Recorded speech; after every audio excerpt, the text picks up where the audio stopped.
ನೋಡಿ, ಸಾವಿರಾರು ಜನ ನಿನ್ನೆ ನನ್ನ ಪ್ರಚಾರದ ಕಾರ್ಯಕ್ರಮದಲ್ಲಿ ನನಗೆ ಬೆಂಬಲವನ್ನು ಸೂಚಿಸೋಕ್ಕೆ ನನ್ನ ಪ್ರಚಾರದ ಕಾರ್ಯಕ್ರಮದಲ್ಲಿ ಬಂದಿದ್ದರು.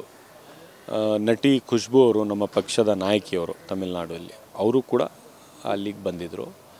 ಸೊ ಆ ಸಂದರ್ಭದಲ್ಲಿ ಅದರಲ್ಲಿ ಒಬ್ಬ ಕಿಡಿಗೇಡಿ, ಒಬ್ಬ ಹುಡುಗ ಏನೋ ಖುಷ್ಬೂ ಅವ್ರಿಗೆ ಜೊತೆಗೆ ಅಸಭ್ಯವಾದಂಥ ವರ್ತನೆ ಏನೋ ಹೇಳಿದ್ದಾರೆ. ಸೊ ಅದಕ್ಕೆ ಅವರು ಪ್ರತಿಕ್ರಿಯೆಯನ್ನು ಕೂಡ ಕೊಟ್ಟಿದ್ದಾರೆ ಅವನಿಗೆ.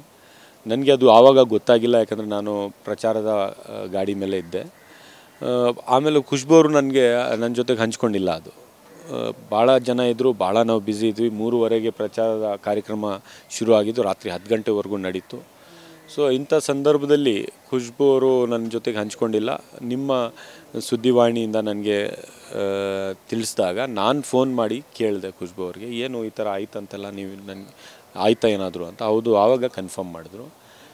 ಯಾಕೆ ಹೇಳಿಲ್ಲ ಅಂದರೆ, ಅವರು ಇಲ್ಲ, ಎಷ್ಟು ಸಾವಿರಾರು ಜನ ಇರುವಾಗ ನಾವು ನಿಮಗೆ ಡಿಸ್ಟರ್ಬ್ ಮಾಡೋದು ಸರಿ ಇಲ್ಲ, ಮತ್ತು ನಾನು ಕರೆಕ್ಟಾಗಿ ಅವನ್ನ ಹ್ಯಾಂಡಲ್ ಮಾಡಿದ್ದೀನಿ ಅಂತಲೇ ಹೇಳಿದರು.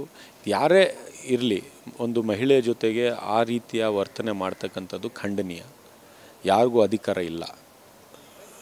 ಯಾವ ಮಹಿಳೆಗೂ, ಒಂದು ನಟಿ ಇರಲಿ, ಒಂದು ದೊಡ್ಡ ಒಂದು ಸ್ಥಾನದಲ್ಲಿರಲಿ, ಒಂದು ಸಾಮಾನ್ಯ ಒಂದು ಮಹಿಳೆ ಇರಲಿ, ಅವಳು ಒಂದು ಜನರ ಮಧ್ಯೆ ಇರಲಿ, ಒಬ್ಬಳೇ ಬೀದಿಯಲ್ಲಿ ನಡ್ಕೊಂಡು ಹೋಗಲಿ, ಅವಳ ಸ್ವಾತಂತ್ರ್ಯ ಮತ್ತು ಅವಳು ಯಾವ ಪುರುಷರಿಗಿಂತ ಕಡಿಮೆ ಇಲ್ಲ ಯಾವ ಮಹಿಳೆನೂ.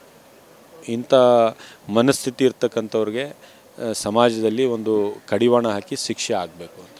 ಯಾಕೆಂದರೆ ಬೇರೆ ವೇದಿಕೆಗಳಲ್ಲಾಗಿದ್ದರೆ ಹೇಳ್ಬೋದಾದ್ರೆ, ನಿಮ್ಮದೇ ಪ್ರಚಾರ ಇದ್ದಂಥ ಸಂದರ್ಭದಲ್ಲಿ ಅಂಥ ಸಂದರ್ಭದಲ್ಲೇ ಆ ಯುವಕ ಇದ್ದ ಸಹಜವಾಗಿ ಕೂಡ ಕಾರ್ಯಕರ್ತನ ಅಂತಕ್ಕಂಥ ಒಂದು ಪ್ರಶ್ನೆ. ಇಲ್ಲ, ನಾನು ತಿಳ್ಕೊಂಡೆ, ನಮ್ಮ ಪಕ್ಷದ ಕಾರ್ಯಕರ್ತ ಅಂತೂ ಇಲ್ಲ, ಸಾವಿರಾರು ಯುವಕರು ಇದ್ದರು ಅಲ್ಲಿ. ಅದರಲ್ಲಿ ಒಬ್ಬ ಈ ಥರ ನುಗ್ಗಿ ಏನೋ ಹೇಳಿದ್ದಾನೆ. ಅದು ಯಾರೇ ಇರಲಿ, ಒಂದು ವೇಳೆ ಪಕ್ಷದ ಕಾರ್ಯಕರ್ತ ಇದ್ರೂ ತಪ್ಪಲ್ವಾ? ಬಟ್ ಯಾರೋ ಹುಡುಗ ಗೊತ್ತಿಲ್ಲದೆ ಇದ್ದವರು, ಅದಕ್ಕೆ ಪೊಲೀಸ್ ನಾವು ಕಂಪ್ಲೇಂಟ್ ಮಾಡಿ ಆ ಹುಡುಗನ್ನ ನೀವು ಹಿಡಿಬೇಕು, ಎನ್ಕ್ವೈರಿ ಆಗಬೇಕು ಅಂತಕ್ಕಂಥದ್ದು ನಾನು ಮಾಡ್ತೇನೆ. ಗೊತ್ತಾಗಿಲ್ಲ, ನಮ್ಮ ಕಾರ್ಯಕರ್ತರಿಗೂ ಕೇಳಿದೆ ನಾನು, ಅವ್ರ ಮುಖ ನೋಡಿ ಗೊತ್ತಾಗ್ತಾ ಇಲ್ಲ ಅದು. ಯಾಕಂದರೆ ಅಷ್ಟು ಜನರಲ್ಲಿ ಅವ್ನ ಮುಖ ನೋಡಿ ಗುರ್ತಿಸೋಕ್ಕಾಗ್ತಾಯಿಲ್ಲ ಅವನೇ ಅಂತ. ಕೊಡ್ತೀವಿ, ಇವತ್ತು ಕೊಡ್ತೀವಿ.